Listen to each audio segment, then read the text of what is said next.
Everyone. Episode की शुरुआत होता है जब इंजुम जिनगुम को चाकू से वार करने की कोशिश कर रही थी।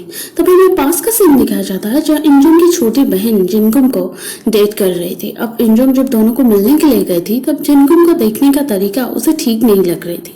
अब कुछ दिन बाद उसकी बहन मिसिंग हो गई थी और पुलिस में जब वो रिपोर्ट करने के लिए गई थी तब जिनगुम भी उसके साथ दिया था, पर कुछ दिन बाद उसका कुछ पता नहीं चल रहा था। अब जॉब से भी वो रिजाइन कर चुका था और उसे ढूंढने के लिए सिर्फ एक ही वे था, वो था सोशल मीडिया। अब इंस्टाग्राम में डाहुन की फोटो थी उसकी आईडी में, तो जिनगुम तक पहुंचने के लिए वो डाहुन की पीछा कर रही थी। प्रीवियस एपिसोड में हम देखे थे। अब ये दोनों एक दूसरे को मारने की कोशिश कर रहे थे और ये लोग उनको रोकने की कोशिश कर रहे थे और पुलिस भी वहां पहुंच जाती है और फाइनली डाहुन बता देती है कि जिनको मुझे फॉलो कर रहा था बहुत दिन से पहले और मुझे मारने की भी वो कोशिश कर रहा था, पर सबूत कुछ नहीं था डाहुन के पास, तो पुलिस इसीलिए उसे अरेस्ट नहीं कर पाता है। अब उन लोग जिनको को यहाँ उल्टो को जिनगुम दोनों एक दूसरे को घूर रहे थे और डाहुन इंजुम को यहाँ अपने घर लेके जाती है। अब इंजुम सब कुछ बताती है जो कुछ उसके साथ हुआ थी। अब जिनगुम को वो ढूंढने की कोशिश कर रही थी और पहले के बिहेवियर के लिए इसीलिए वो सॉरी भी बोलती है और माफी मांगती है। अब डाहुन बोलती है कि कल मैं मेरी रेजिग्नेशन लेटर तुम्हें दे दूंगी। अब डाहुन बोलता है कि तुम्हें टेंशन लेने की कोई जरूरत नहीं, मेरा कुछ नहीं कर पाएगा।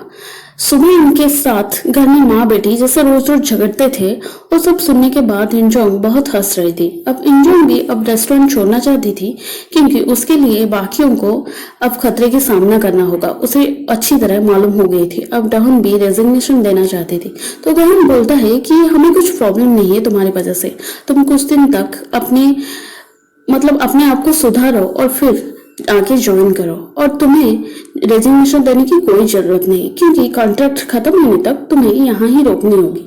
अब इंजुम और डाहुन के फैमिली के साथ साथ टाइम स्पेंड करने के बाद उसे बहुत अच्छी तो महसूस हो रही थी, पर मेंटली वो सब कुछ चीज को भुला नहीं सकती, वो मेंटली स्टेबल नहीं हो पा रही थी। अब जीव पूछता है कि वो रेस्टोरेंट क्यों छोड़ना चाहती है, खाली में क्या चल रहा है तुम्हारे बीच, क्या तुम उसे पसंद तो नहीं कर रहे हो ना।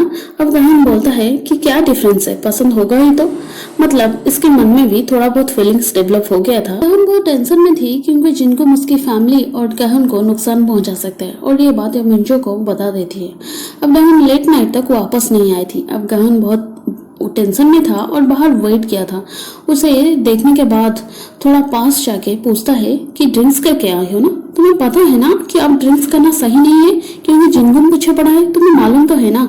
अब ये बोलती है मैं तो अकेली नहीं थी ना, पर तुम मुझे कंफ्यूज कर देते हो, कभी फ्रेंडली बिहेवियर करते हो तो कभी कोल्ड बिहेवियर करते हो। अब डाहुन रेजिग्नेशन करना चाहता थी पर ये नहीं चाहता था वो रेजिग्नेशन करे क्योंकि उसकी जरूरत टाइम में वो चाहते हुए भी डाहुन उसका मदद नहीं कर पाएगा, इसीलिए वो ऐसा नहीं चाहता था।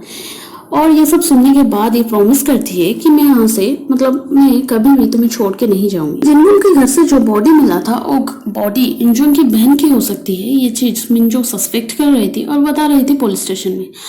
आज लेट हो गया था और डाहुन थोड़ी जल्दी में थी और जल्दी में जाते जाते ऐसे गिर जाती है उन के ऊपर और ये दोनों उनको घूर रहे थे और डाहुन ये चीज से थोड़ा गुस्सा हो गया था और डाहुन मुस्कुरा के उसका पीछा कर रही थी। अब जीव बोलता है ये लव बार से पक्का। अब जिनगुम को वो प्लेस का फोटो अपलोड किया था जो प्लेस से दोनों की बचपन गुजरे हुए था और वो सब देखने के बाद और याद करने की कोशिश करता है जिनगुम का डायलॉग और दोनों मिलकर डाहुन के घर पहुंचते हैं और वहाँ ग्रुप फोटो देखने के बाद डाहुन कंफर्म हो जाती है कि डाहुन और डाहुन दोनों एक ही क्लास में थे, उसके साथ सब एक ही क्लास में पढ़ते थे। अब डाहुन के फोन में कुछ मैसेज आता है तो दोनों वहां से निकलते हैं। अब डाहुन को फोटो देखने के बाद याद कर पाती है कि ये वही लड़का है जो मुझे बचपन में हमेशा हेल्प करता था। अब उनटॉक एक पियानो टीचर का बेटा था तो जिनगुम उसे मॉडरेटर का बेटा है बोल के पुकार रहा था। अब डाहुन के साथ उनटक भी उस दिन डाहुन को बहुत ढूंढ रहा था और उसके पापा अरेस्ट होने के बाद जब डाहुन शहर छोड़ के जा रहा था वो वहीं पर रह गया था उसे देखते देखते। अब जिनगुम बचपन से सबको परेशान कर रहा था, उसका मेंटालिटी ही ऐसा था, ये तीनों एक ही क्लास के थे।